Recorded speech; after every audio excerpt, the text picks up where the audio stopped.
হাদিসে উল্লেখ আছে, জিবরাইল আলাইহিস সালাম আমাদের নবীকে জিজ্ঞাসা করলেন, ইয়া রাসূলুল্লাহ মাতা তাকুমুস সাআ, কিয়ামত কখন হবে আর কতদিন বাকি আছে? আমাদের নবী বিশ্ব নবী বললেন, জিবরাইল, কিয়ামত কখন হবে আর কতদিন বাকি আছে, যেমন ভাবে আল্লাহ তোমাকে জানতে দেন নাই, আমাকেও জানতে দেন নাই। এর অর্থ হলো তুমিও জানো না, আমিও জানি না। এই হাদিস থেকে পরিষ্কার হয়ে গেল কিয়ামত কখন হবে আর কতদিন বাকি আছে কোন নবী, কোন রাসূল, কোন সাহাবী, কোন তাবিঈ, কোন মাযহাবের ইমাম, কোন তরিকার ইমাম, কোন আলেম, কোন পীর, পৃথিবীর কেউ জানে না, একমাত্র জানে কে? আমার আল্লাহ। তাহলে কিয়ামত কখন হবে কেউ জানে না, একমাত্র আল্লাহ জানেন। কিন্তু আমাদের দেশে দেখবেন মাঝে মাঝে কিছু গুজব ছড়ায়া দেয়, আগামী মাসের এত তারিখ কিয়ামত হয়ে যাবে, তারকা ভেঙ্গে পড়বে। আমার জীবনেও কয়েকবার শুনেছি। এগুলো হলো ঈমান ধ্বংসের চক্রান্ত। আজ এখান থেকে পরিষ্কার হয়ে গেল কিয়ামত কখন হবে কেউ জানে না, জানে কে? আল্লাহ। কিন্তু এক হাদিসে আমাদের নবীজি বলেন, যতদিন পর্যন্ত এই পৃথিবীতে একজন মানুষও আল্লাহকে ডাকবে ততদিন পর্যন্ত কিয়ামত হবে না। সারা পৃথিবীতে যত মানুষ আছে এর 4 ভাগের 1 ভাগ হলো মুসলমান, বাকি 3 ভাগ হলো বেদিন কাফের। এই 1 ভাগ মুসলমান কোনো না কোনো সময় আল্লাহকে ডাকে, কিন্তু সবার আল্লাহ ডাকা এক নয়। একদল আল্লাহকে ডাকে বেজাল ভাবে, আর একদল আল্লাহকে ডাকে নির্বেজাল ভাবে। একদল আল্লাহকেও ডাকে, আবার বাবাকেও ডাকে, আল্লাহর কাছেও চায়, বাবার কাছেও চায়, আল্লাহকেও সেজদা করে, বাবার কাছেও গিয়ে মাথা নত করে, আল্লাহকেও ডাকে, কিন্তু আল্লাহর সব বিধান বিশ্বাস করে না, আল্লাহর কোনো না কোনো বিধানকে অস্বীকার করে। তাহলে বোঝা গেল আমাদের সমাজে সবাই আল্লাহকে ডাকলেও একদলে আল্লাহকে ডাকে ঠিক, কিন্তু বেজাল আছে, আরেক দল আল্লাহকে ডাকে নির্বেজাল ভাবে। আল্লাহর নবী বিশ্ব নবী যে বলেছেন, যতদিন পর্যন্ত এই পৃথিবীতে একজন মানুষ আল্লাহকে ডাকবে ততদিন কিয়ামত হবে না। এর অর্থ হলো নির্বেজাল ভাবে যতদিন পর্যন্ত একজন মানুষ আল্লাহকে ডাকবেন ততদিন পর্যন্ত কিয়ামত হবে না। তাহলে সবার আল্লাহ ডাকা নির্বেজাল না বেজালও আছে? এটা একটা উদাহরণ দিলে বুঝবেন। উজুর ফরজ কয়টা? 4টা। এক লোক উজুর 4টা ফরজ পালন করে উজু করলো, উজু করার পরে যদি পেশাব করে তার উজু থাকে না, উজু ভাঙ্গা যায়। ঠিক তেমনি ভাবে 6 কথার বিশ্বাসী হয়ে ঈমান আনার পরে এক লোক আল্লাহর উপরে বিশ্বাস স্থাপন করলো, নবীগণের উপরে বিশ্বাস স্থাপন করলো, ফেরেশতাগণের উপরে বিশ্বাস স্থাপন করলো, ফেরেশতাগণের উপরে বিশ্বাস স্থাপন করলো, তাকদীরের ভালো মন্দের উপরে বিশ্বাস স্থাপন করলো, মৃত্যুর পর পুনরায় জিন্দা হওয়ার উপরে বিশ্বাস স্থাপন করলো, কিন্তু আল্লাহর কোনো একটা বিধান অস্বীকার করলো, তার ঈমান থাকে না। উজু করার পরে যেমন ভাবে পেশাব করলে তার উজু থাকে না, ঠিক তেমনি ভাবে ঈমান আনার পরে আল্লাহর যদি কোনো একটা বিধান অস্বীকার করে তারও ঈমান থাকে না। মুহতারাম হাজিরিন, কিয়ামতের আলামত হলো 2 প্রকার। কিয়ামতের আলামত কত প্রকার? এক প্রকার আলামতকে বলা হয় ছোট ছোট আলামত, আরেক প্রকার আলামতকে বলা হয় বড় বড় আলামত। সবগুলো নিয়ে আলোচনা করা সম্ভব হবে না, ছোট আলামত অগণিত। কিন্তু আল্লাহর নবী বিশ্ব নবী কিয়ামতের বড় 10টা আলামত বলেছেন। 10টা বড় আলামত ছাড়া যত আলামত আছে সবগুলোকে ছোট আলামত বলা হয়, তুলনামূলক ছোট। আসলে আলামত হিসাবে ছোট নয়।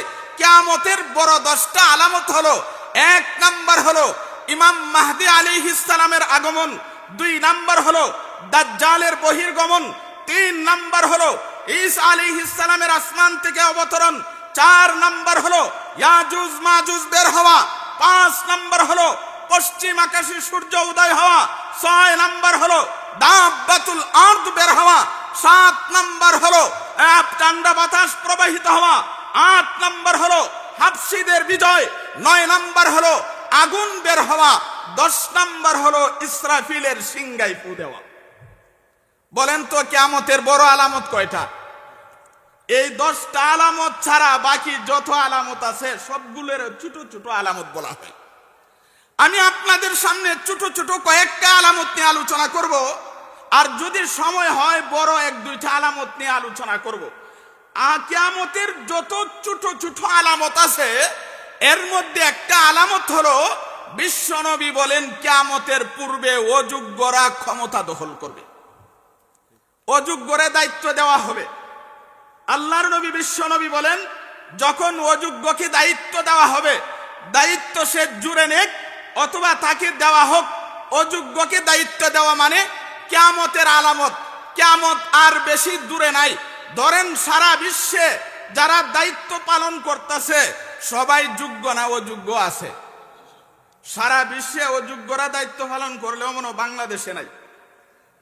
বর্তমানে যারা দায়িত্ব পালন করছে মেম্বার থেকে নিয়ে একবারে প্রধানমন্ত্রী পর্যন্ত মেম্বার আছে অযোগ্য, চেয়ারম্যান অযোগ্য, এমপি অযোগ্য, মন্ত্রী অযোগ্য, প্রধানমন্ত্রী অযোগ্য, মাদ্রাসার শিক্ষক অযোগ্য, মসজিদের ইমাম অযোগ্য, মুয়াজ্জিন অযোগ্য।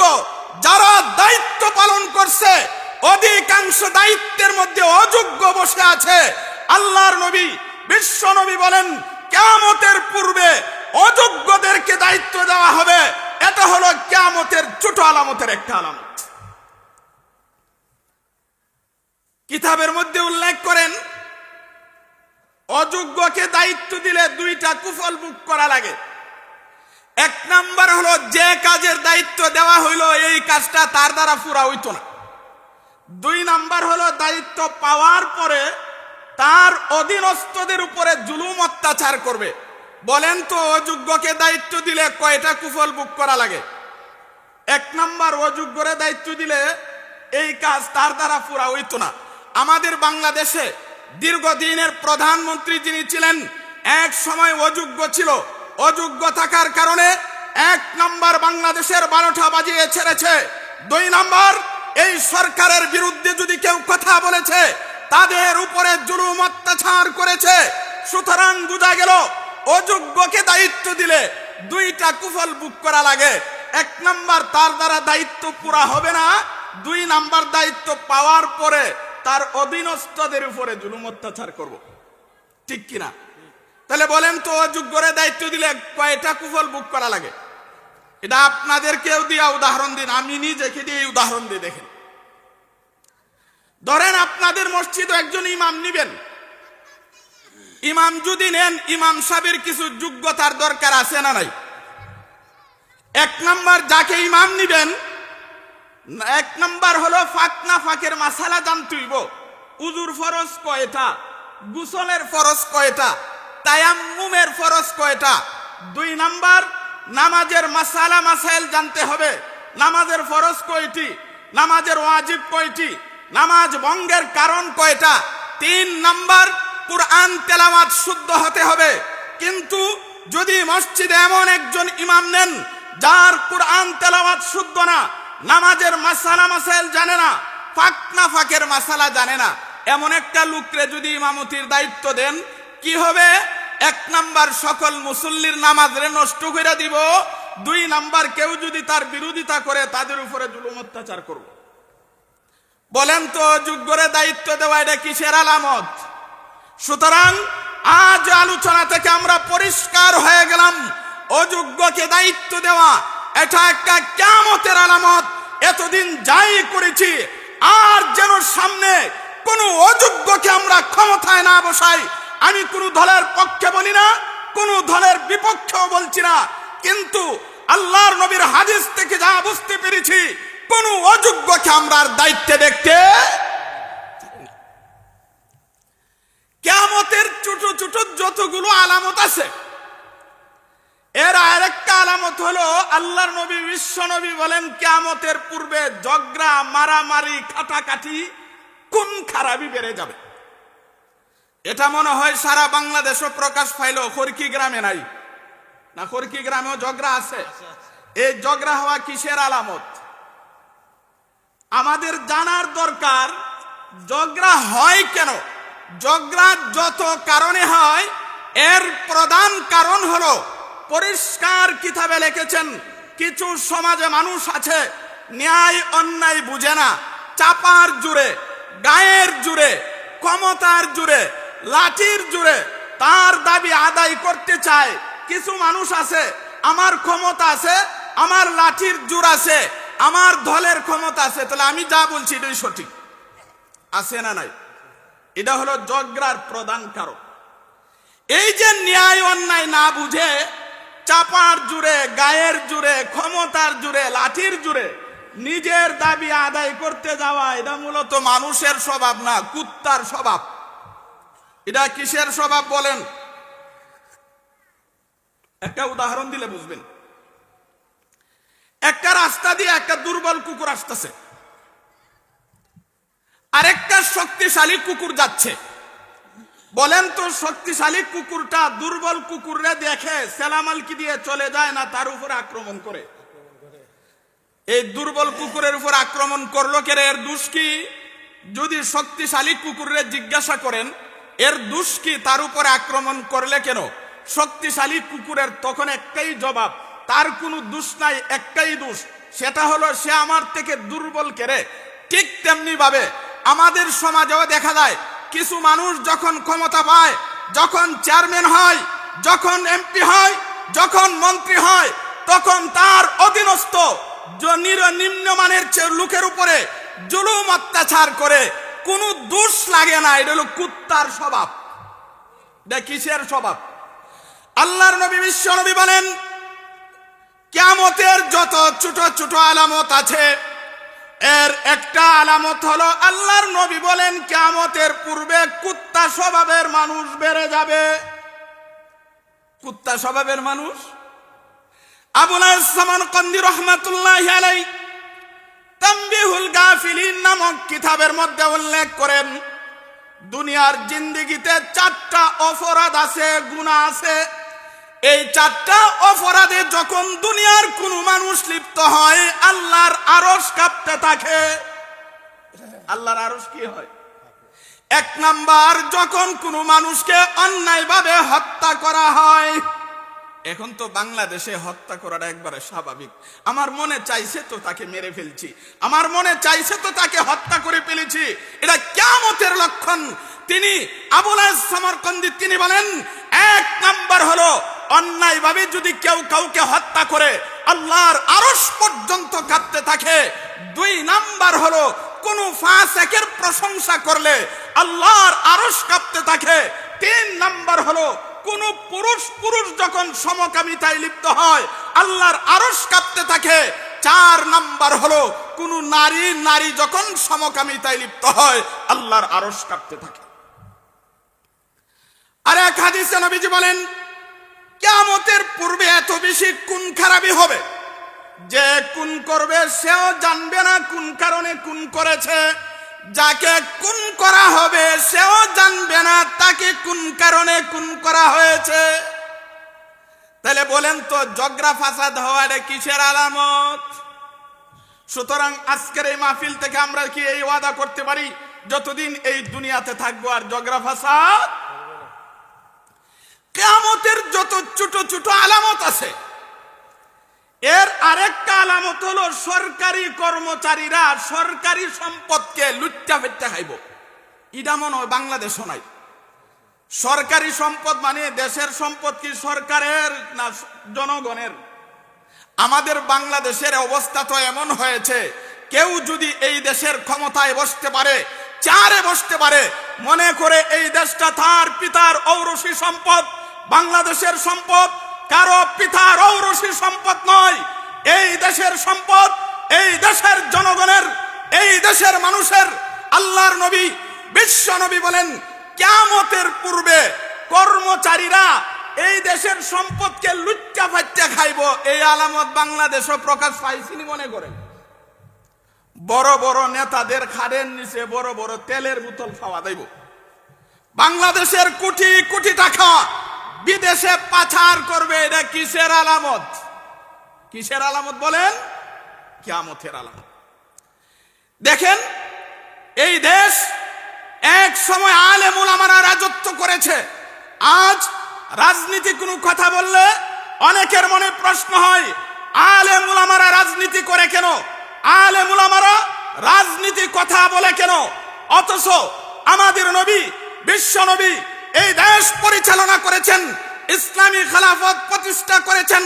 হযরত আবু বকর রাষ্ট্র পরিচালনা করেছে, হযরত উমর রাষ্ট্র পরিচালনা করেছে, হযরত উসমান রাষ্ট্র পরিচালনা করছে, হযরত আলী রাষ্ট্র পরিচালনা করেছে, ইমাম হাসান হুসাইন জীবন দিয়েছে ইসলামী খেলাফতের জন্য। কিন্তু আজকে যদি ইসলামী রাজনীতির কথা বলি, অনেকে বলে আলেম উলামারা রাজনীতি করে। মুহতারাম হাজিরিন, এই দেশ এক সময় হযরত উমর রাদিয়াল্লাহু তাআলা আনহু পরিচালনা করেছেন। হযরত উমর রাদিয়াল্লাহু তাআলা আনহু অর্ধ জাহান পরিচালনা করেছে। বাংলাদেশের মতো রাষ্ট্র আর পাকিস্তানের মতো রাষ্ট্র নয়, অর্ধ জাহান পরিচালনা করেছেন কে? হযরত উমর। হযরত উমর রাদিয়াল্লাহু তাআলা আনহু যখন অর্ধ জাহান পরিচালনা করেন, শাম দেশ থেকে কয়েক ডাম তেল পাঠাইছে। হযরত উমর এই তেল জনগণের মাঝে নিজের হাতে বন্টন করে দিচ্ছেন, নিজের হাতে। একটা ঢাম তেল যখন খালি হয়ে গেছে, এই খালি ঢাম পাশে রেখে দিলেন। হযরত উমর রাদিয়াল্লাহু তাআলা আনহুর এক ছেলে খালি ডাম থেকে কিছু তেল হাতে নিয়ে মাথায় লাগাইছে। আচ্ছা বলেন তো, খালি ডামে জনগণের কোনো দাবি আছে? এমনিও হযরত উমর রাদিয়াল্লাহু তাআলা আনহু চিন্তা করলেন, আমি হইলাম এই দেশের প্রধান, আমার সন্তান জনগণের তেল ব্যবহার করেছে। যদি আল্লাহ হাসরের মাঠে আমারে জিজ্ঞাসা করে, উমর তোমার সন্তান কেন জনগণের তেল ব্যবহার করেছে, কি জবাব দিব? এমনি উমর রাদিয়াল্লাহু তাআলা আনহু তার সন্তানকে নাফিতের কাছে নিয়ে বলছে, তার মাথাটা খামায় দে। কেমন ভাবে রাষ্ট্র পরিচালনা করেছেন।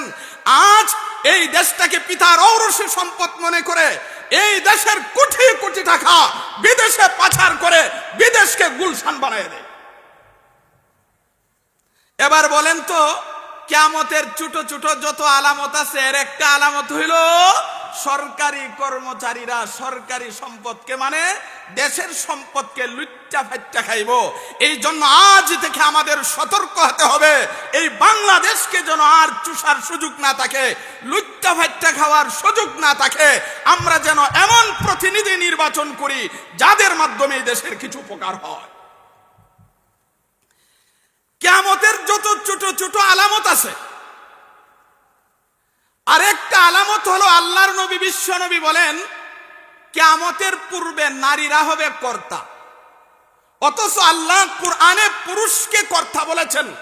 আল্লাহ তাআলা পরিষ্কার বলেছেন, আর রিজালু কাওয়ামুনা আলান নিসা। আল্লাহ বলেছেন নারীর কর্তা হবে পুরুষ, আর আমরা নারীরে বানাইছি কর্তা। আল্লাহ তাআলা বাংলাদেশের কিছুটা মুক্ত করছে। অথচ কিতাবের মধ্যে পরিষ্কার ভাবে উল্লেখ আছে, যে জাতি নারীকে কর্তা বানাবে এই জাতির ভবিষ্যৎ বড় অন্ধকার। নারীকে কর্তা বানানো, এটা হলো কিয়ামতের ছোট আলামতের একটা আলামত। নারীকে কর্তা বানাইলে কি হয়? আমার কথা না, আমাদের দেশে একজন আলেম বয়ান করতেন, যার বয়ান শুনছি না এমন মনে হয় কেউ নাই।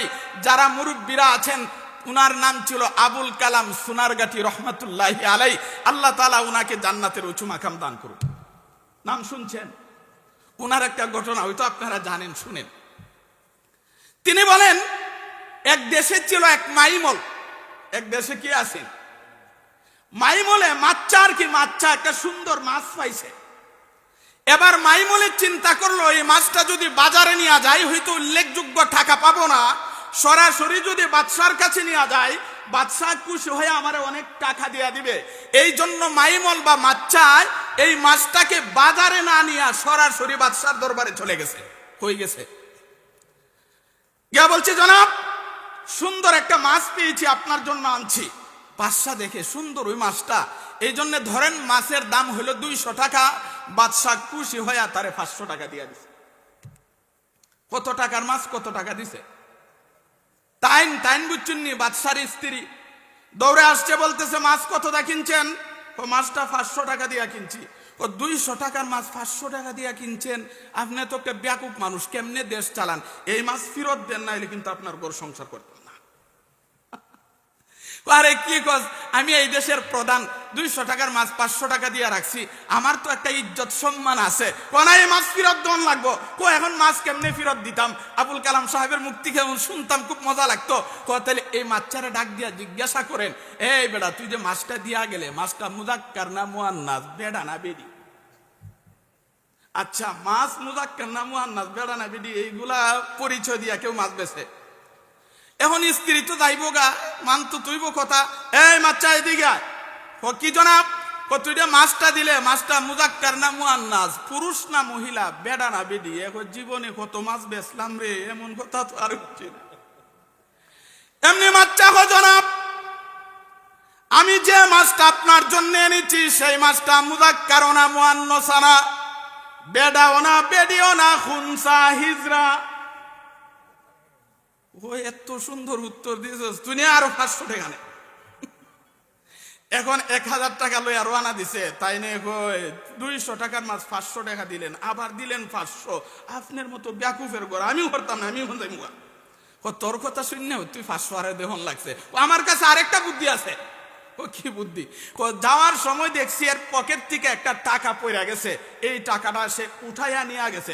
আপনি তারে ডাক দিয়া গো, এ বেড়া 200 টাকার মাছ তোরে 2 বারে 1000 টাকা দিলাম, তুই অত বড় বখিল রে, বখিলের কাছ থেকে আমরা মাছ রাখি না, তুই 5টা টাকা পড়ে গেছে, এটা তুই রাখিয়া গেলে কি হয়? এবার স্ত্রীর কথা শুনে ডাক দিছে, এ বেড়া এদিকে আয়। কি কই বেড়া, 200 টাকার মাছ তোরে 1000 টাকা দিলাম, আর পকেট থেকে একটা টাকা পড়ে গেছে, এই টাকাটা আবার উঠাইয়া নেওয়ান লাগে রে, তুই তো একটা বখিল মানুষ, আমরা বখিল থেকে মাছ রাখি না, তোর মাছ তুই লইয়া যা। এমনি মাছটা হয় জনাব, আমার পকেট থেকে 5টা টাকা পড়েছে, আমি বখিলাতির কারণে টাকাটা উঠাই নাই। যেই মাত্র টাকাটা নিচে পড়ছে, তাকায়া দেখি টাকার মধ্যে আপনার ছবি বেশে উঠেছে, শেখ মুজিবের ছবি আছে না? এবার চিন্তা করলাম, আমার 5টা টাকা নষ্ট হলে কোনো অসুবিধা নাই, এই টাকাতে তো বাদশার ছবি, যদি রাস্তায় পড়ে থাকে, গরু যাবে, ছাগল যাবে, চেনাইব, লেদাইব, মাঞ্চের ফাড়ার নিচে পড়বে, আপনার বেজ্জতি হবে। জনাব, আমার টাকার মায়ায় উঠাই নাই, এই টাকাটা উঠাইয়া পরিষ্কার কইরা চুমু দিয়ে আমার বুকের মধ্যে রাখিয়া দিছি। ওই বেড়া এত সুন্দর উত্তর দিলেন, আরো 500 নেই। এখন কত দিছে? এখন তাই নে কাপড় সুপর বাউ করে লাইতেছে, এখন আপনার ঘর করতাম না। এবার বাদশা কই, দেখ 200 টাকার মাছ 500 টাকা দিয়ে রাখছিলাম, আমার ইজ্জত সম্মান ঠিক থাকলো, তোর কথা শোনার কারণে 1500 দিলাম, যদি শুনতে থাকি আমার দিতে থাকতে হবে, এইভাবে আমি বাদশা ছেড়ে ফকির হইতেইব। তুই দেখ, এই জন্য তাইন্দে সর্দার বানায়েন না। আবার আমি এই কথা বলি না যে তা মহিলাদের সাথে, আপনার স্ত্রীর সাথে, মা বোনের সাথে কোনো পরামর্শ করবেন না। হ্যাঁ, যে কোনো কাজ পরামর্শ করেই করেন, কিন্তু সব চাবি তাইনের হাতে দিয়েন না। যদি দেন তাহলে এই ভাব ধর। তাহলে কিয়ামতের ছোট ছোট যত আলামত আছে, এর একটা আলামত হলো আল্লাহর নবী বিশ্ব নবী বলেন, কিয়ামতের পূর্বে নারীরা হবে কর্তা। এটা কিসের আলামত বলেন? কিয়ামতের ছোট ছোট যত আলামত আছে, এর আরেকটা আলামত হলো আল্লাহর নবী বিশ্ব নবী বলেন, কিয়ামতের পূর্বে যাকাতকে জরিমানা মনে করবে। যাকাত রে কি মনে করবে বলেন তো? যাকাত কি জরিমানা না একটা ইবাদত? আল্লাহর নবী বলেন, কিয়ামতের পূর্বে যাকাত না দিয়ানি তখন যায়, খালি এই ধরনের বাহানা তালাশ করবে। আল্লাহর নবী বিশ্ব নবী বলেন, এটা হলো কিয়ামতের আরেকটা ছোট আলামত। তাহলে ছোট আলামত অগণিত, কিয়ামতের বড় আলামতের একটু আমি আপনাদেরকে একটু কাজ দেই। কিয়ামতের বড় বড় আলামতের প্রথম আলামত হলো ইমাম মাহদী আলাইহিস সালামের আগমন। কার আগমন বলেন তো? কার আগমন? 2 নাম্বার হলো দাজ্জালের বহির্গমন। কিয়ামতের যত আলামত আছে, বড় আলামত, এর 2 নাম্বার আলামত হলো দাজ্জালের বহির্গমন। আল্লাহর নবী বিশ্ব নবীর হাদিস থেকে পরিষ্কার বোঝা যায়, তিন প্রকারের মানুষকে আল্লাহর নবী দাজ্জাল বলেছেন। এক নাম্বার হলো, এই পৃথিবীতে কেউ যদি খোদা দাবি করে সে খোদা হতে পারে না। নিঃসন্দেহে দাজ্জাল, আল্লাহর নবী বিশ্ব নবী বলেন, আমি নবী জন্মের পরে কিয়ামত পর্যন্ত এই পৃথিবীতে কেউ যদি নবী দাবি করে সে নবী হতে পারে না। নিঃসন্দেহে দাজ্জাল। সুতরাং বোঝা গেল গোলাম আহমদ কাদিয়ানী নবী নয়, গোলাম আহমদ কাদিয়ানী দাজ্জাল, গোলাম আহমদ কাদিয়ানী কাফের। কেউ যদি কাদিয়ানী কাফের এই কথাতে সন্দেহ পোষণ করে সেও কাফের। কাদিয়ানীদেরকে যদি কেউ মুসলমান বানানোর চেষ্টা করে সেও কাফের। বলেন তো কাদিয়ানী মুসলমান না কাফের? কাদিয়ানী মুসলমান না কাফের? কাদিয়ানীদের সাথে বিয়ে শাদীর সম্পর্ক হারাম, ব্যবসা বাণিজ্য হারাম। কোন কাদিয়ানী যদি মারা যায় মুসলমানের কবরে তাদেরকে দাফন করা হারাম। কোন কাদিয়ানী যদি মারা যায় এদের জানাজাতে অংশগ্রহণ করাও হারাম। কাদিয়ানী কাফের। কিয়ামতের যত বড় বড় আলামত আছে এর একটা আলামত হলো দাজ্জালের বহির্গমন। কিসের বহির্গমন? আল্লাহর নবী বিশ্ব নবী তিন প্রকারের মানুষকে দাজ্জাল বলেছেন। এক নাম্বার হলো খোদা দাবিদার হওয়া দাজ্জাল, দুই নাম্বার নবী দাবিদার হওয়া দাজ্জাল। কেউ কিয়ামত পর্যন্ত নবী দাবি করলে নিঃসন্দেহে সে নবী হতে পারে না। তিন নাম্বার হলো যারা ধর্মের নামে নতুন নতুন ধর্ম আবিষ্কার করে, সহজ কথায় বেদাতি যারা যারা বেদাত আবিষ্কার করে তারা হলো দ্বিতীয় প্রকারের দাজ্জাল। আল্লাহ তাআলা আমাদেরকে এই কিয়ামতের ছোট এবং বড় আলামতের আংশিক আলোচনা থেকে সতর্ক হওয়া এবং তার উপরে আমল করার তৌফিক আল্লাহ আমাদেরকে দান করুন। সকলে বলুন আমিন।